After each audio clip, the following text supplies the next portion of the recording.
Last వీడియోలో చెప్పినట్టు అన్నవరం నుంచి ఆంధ్ర శబరిమల అయితే వచ్చేసాం. ఇదైతే సేమ్ కేరళలో ఉన్న శబరిమల లాగే ఉంది. శబరిమలలో ఉన్నట్టు ఈ గుడికి రావాలంటే 5 కొండలు దాటి రావాలి. అలాగే 18 మెట్లు ఎక్కి రావాలి. శబరిమలలో ఉన్నట్టు ఆంధ్ర శబరిమలలో కూడా ప్రసాదం సేమ్ అలాగే ఉంది. టేస్ట్ కూడా చాలా బాగుంది. అక్కడ నుంచి మణికంఠ నిలయంకి వచ్చాం. ఇక్కడైతే అయ్యప్ప స్వామి జన్మ చరిత్ర బొమ్మల రూపాల్లో చూపించారు. అయ్యప్ప స్వామి అయితే శివుడికి విష్ణుమూర్తి అవతారైన మోహినికి జన్మించారు. పందలరాజు అయితే అయ్యప్ప స్వామిని పెంచుతారు.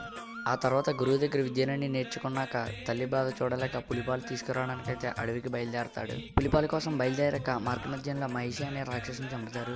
ఆ రాక్షసుని చంపిన తర్వాత అక్కడున్న దేవతలందరూ పులిలుగా మారి అయ్యప్ప స్వామిని మళ్ళీ తిరిగి రాజ్యానికి తీసుకొస్తారు. రాజ్యానికి వచ్చాక అయ్యప్ప స్వామికి శబరిమలలో గుడి నిర్మిస్తారు. అది అయ్యాక పక్కన ఉన్న పంబ నదికి అయితే స్నానం చేయడానికి వచ్చాం. ఇక్కడైతే లొకేషన్ చాలా బాగుంది. అక్కడ పడుతున్న జలపాతాన్ని అయితే శివుడికి అభిషేకంగా చేస్తున్నారు. ఎవరైనా ఇంకే ఆంధ్ర సేవలను విజిట్ చేయకపోతే వెంటనే విజిట్ చేయండి. మరిన్ని వీడియోస్ కోసం మన ఛానల్ సబ్స్క్రైబ్ చేయండి.